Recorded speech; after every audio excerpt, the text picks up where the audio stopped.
Sir ఎలా ఉంది sir cinema? నాకైతే నచ్చిందన్న సినిమా రాజధాని ఫైల్స్. ఎందుకంటే జనాలకి, అమరావతి ప్రేక్షకులకి, ఆ రైతులకి వాళ్ళకి జరిగిన నష్టాన్ని చూపించారు. 60% వరకు నిజం ఉంది, 40% వాళ్ళు ఫిక్షనల్గా తీసుకుని ఆ ప్రశాంత్ కిషోర్ క్యారెక్టర్ కానీ, కొడాలి నాని క్యారెక్టర్ కానీ, కొంచెం అండ్ విజయసాయిరెడ్డి గారి క్యారెక్టర్ కానీ మరీ ఉన్నారు. వాళ్ళలో క్రూరత్వం ఉంది, మొత్తం అంతా అదే రౌడీ రాజకీయమే వాళ్ళదంతా. కానీ అంతలాగా చూపించి ఉండకూడదు, వాళ్ళని చంపే క్యారెక్టర్ లాగా చూపించకూడదు అనేది నా ఫీలింగ్. బట్ సినిమా రైతుల కోసం తీసిన సినిమా అండ్ రాజధాని కోసం, మెయిన్గా రాజధాని లేని రాష్ట్రంగా ఆంధ్ర రాష్ట్రాన్ని మార్చేశారు ఈ రోజున. సో రాజధాని ఉండాలి, రాష్ట్రానికి రాజధాని లేకపోతే ఎట్లా? ఆ రాజధాని లేని రాష్ట్రంగా చేయడం అనేది చాలా తప్పు. అండ్ ఆయన అలాగే బుర్ర లేని వ్యక్తిలాగా ఆలోచించారు జగన్ ప్రభుత్వం అనేది నాకు క్లియర్గా అర్థమైంది. సినిమాలో మనకి 4 రాజధానులు అని చెప్పారు, కొంచెం సినిమా కోసం మార్చుకున్నారు. 3 రాజధానులు ప్రతిపాదించాడు. 3 రాజధానులు ప్రతిపాదించడానికి నిజంగా నీకు బుర్ర ఉందా? సౌత్ ఆఫ్రికా వాళ్ళు ఇప్పుడు పడుతున్న కష్టం చూస్తున్నాం. 3 రాజధానులు ఉండి వాళ్ళు ఎంత ఇబ్బంది పడుతున్నారో. ఒక రాజధాని ఉంటే అక్కడి నుంచే పనులన్నీ జరుగుతాయి, డెవలప్మెంట్ జరుగుతుంది, ఏం కావాలన్నా కంపెనీస్ రావడం జరుగుతుంది. సో డెవలప్మెంట్ నీకు అక్కడి నుంచి ఎస్టాబ్లిష్ అయ్యి మొత్తం అంతా స్ప్లిట్ అవుతుంది. అలాంటి ప్లాన్ చేసుకోవాలి. కానీ నువ్వు న్యాయం ఒక దగ్గర, సెక్రటేరియట్ ఒక దగ్గర, ఇంకో దగ్గర అని 3 రాజధానుల కింద విభజిస్తానంటే జనాలు ఏమన్నా పిచ్చోళ్ళు అనుకుంటున్నావా? అలాగే నోటుకు ఓటు, నోటు వేస్తే డబ్బులు ఇచ్చేస్తే జనాలు ఓట్లు వేసేస్తారు అనుకుంటున్నావా? మారారు జనాలు, ఆలోచనలు మారింది, చదువుకుంటున్నారు, ఆలోచిస్తున్నారు. డబ్బు ఇస్తే నువ్వు డబ్బు ఇచ్చిన డబ్బుల్ని అవసరాలకు వాడుకున్న నాయకుడికి మాత్రమే ఓటేయడానికి రెడీగా ఉన్నారు. బట్ సినిమా చూసి ఇంపాక్ట్ అయ్యి ఓట్లు వేయొద్దు. ఎవరికైనా చెప్పేది అదే, మొన్న చెప్పాను ఇప్పుడు చెప్తున్నా, సినిమా చూసి ఇంపాక్ట్ అయ్యి ఓట్లు వేయొద్దు. సినిమాగానే చూడండి, జరిగిన వాస్తవాలను తెలుసుకోండి.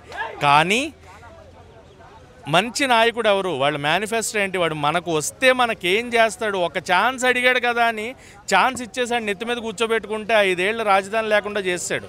అలాంటి నాయకుడు కావాలా? లేదంటే ఒక మంచి చేస్తాను, ప్రజల కోసం ఆలోచిస్తాను, జరిగిన వాస్తవాలను బయట పెడతాను, ప్రశ్నిస్తాను, ఖచ్చితంగా నేను గవర్నమెంట్ ఫామ్ చేసినా లేదంటే అపోజిషన్లో ఉన్నా కూడా నేను ప్రశ్నించే తీరుతాను అనే నాయకుడు కావాలా అనేది ఆలోచించుకొని ఓటేసేటప్పుడు నాయకుడికి ఓటేయండి, రాజకీయ నాయకుడికి కాదు. రాజకీయ నాయకుడు జగన్, నాయకుడు ఎవరు అనేది నేను చెప్పను. ఎందుకంటే నాయకుడు ఎలా ఉండాలి, నాయకుడు లక్షణాలు ఏంటి అనేది ప్రజలకి తెలుసు. సో ప్రజలు ఓట్లు వేసేటప్పుడు మటుకు సినిమాలతో ఇన్ఫ్లుయెన్స్ అయ్యి చూపించే సినిమాలు ఎలక్షన్స్ ముందు కావాలని రిలీజ్ చేస్తూ ఉంటారు. సినిమాలు బట్టి ఓట్లు వేయకండి, నిజాన్ని తెలుసుకొని, నిజం ఏంటి అనేది తెలుసుకొని. అలాగే మీ పేరెంట్స్ ఇన్ఫ్లుయెన్స్ చేస్తూ ఉంటారు. మన తాతల నుంచి టీడీపీకి వేస్తున్నాం, మన తాతల నుంచి వైసీపీకి వేస్తున్నాం. రాజశేఖర రెడ్డి గారు మన కుటుంబానికి ఎంత చేశారు? రాజశేఖర రెడ్డి గారు చేశారేమో, జగన్ నెత్తి మీద టోపీలు పెట్టడంలో ముందున్నాడు. ఇంకొక 5 ఏళ్ళు జగన్ మీ నెత్తి మీద ఉంటే ఏం జరుగుతుందో ఆలోచించుకొని ఓటేయండి. ₹1 తిన్నా వచ్చిన ₹10లో 9 రూపాయలు పంచే నాయకుడికి కావాలి. అంతేగాని మొత్తం ₹10కి ₹15 ఎక్కడి నుంచైనా పక్క నుంచి లాక్కొచ్చి తినే నాయకుడు కాదు జగన్. అలాంటి నాయకుడే నా దృష్టిలో మటుకు.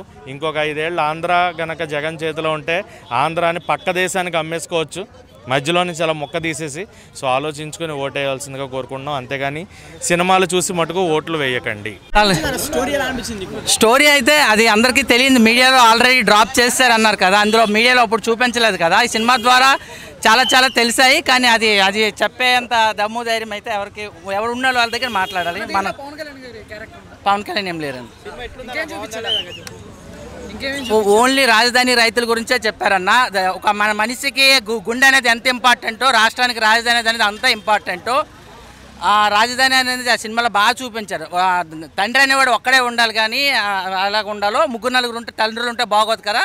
అలాగే రాజధాని అనేది కూడా రాష్ట్రానికి ఒకటే ఉండాలి, 3-4 రాజధానులు ఉంటే బాగోదు కదా. ఇలాంటి సినిమాలు చూసిన తర్వాత సో ఓటేసేటప్పుడు కానీ ఎలక్షన్స్ టైంలో కానీ ఎఫెక్ట్ ఏమైనా ఉంటుందని జనాలు మారాలన్న. జనాలు మారి ఢిల్లీలో కేజ్రీవాల్కి ఇచ్చినట్టు ఇక్కడ పట్టం కడితే అట్లా బాగుంటుంది అన్న.